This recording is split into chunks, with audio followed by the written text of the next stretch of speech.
பிள்ளைங்களோட ஸ்கூலில் பார்த்தீங்கன்னா ப்ளூ டே செலிப்ரேஷனுக்கு ஏதாவது ஆர்ட் அண்ட் கிராஃப்ட் பண்ணி கொண்டு போகணும் அப்படின்னு சொல்லிக்கிட்டு மேம் வந்து சொல்லியிருந்தாங்க. பட் நம்மளோட மைண்டெல்லாம் பார்த்தீங்கன்னா அந்த ப்ளூ கலரில் என்ன இருக்கும், அதோட தீம் என்ன, அந்த மாதிரி தான் நம்மளுடைய மென்டாலிட்டி வந்து போய்கிட்டே இருக்கும். என்ன பண்ணுறது அப்படிங்கிறது மாதிரி நானும் கூட அப்படி தாங்க திங்க் பண்ணிக்கிட்டே இருந்தேன். ஜஸ்ட் என்ன பண்ணினாலுமே ஸ்கூல் ரிலேட்டடாக எதாக இருந்தாலுமே பிள்ளைங்கள்ட்ட வந்து நான் கேட்பேன் என்ன பண்ணுறது அப்படின்ட்டுன்னு. நீங்கள் பார்த்தீங்கன்னா நம்மளில் இருந்து கொஞ்சமே டிஃப்ரெண்ட்டாக தான் திங்க் பண்ணுவாங்க. ஃபஸ்ட்டு வந்து நமக்கு என்ன சொல்கிறான் அந்த மாதிரி தான் இருக்கும். பட் அட் லாஸ்ட்டாக பார்க்கும்போது ரொம்பவே சூப்பராக தாங்க இருக்கும். அந்த மாதிரி தாங்க எனக்கும் இருந்துச்சு.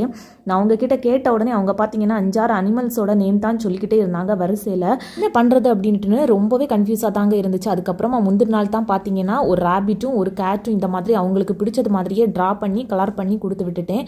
அவங்களும் பார்த்தீங்கன்னா ரொம்பவே ஹாப்பியாக ஸ்கூலுக்கு வந்து கொண்டு போயிருந்தாங்க. அட் லாஸ்ட்டாக பார்க்கும்போது கொஞ்சம் டிஃப்ரெண்ட்டாக நல்லா தான் இருந்தது மாதிரி இருந்துச்சு. கண்டிப்பாக பிள்ளைங்களுடைய சஜஷனையும் கேட்டு தான் ஆகணும்.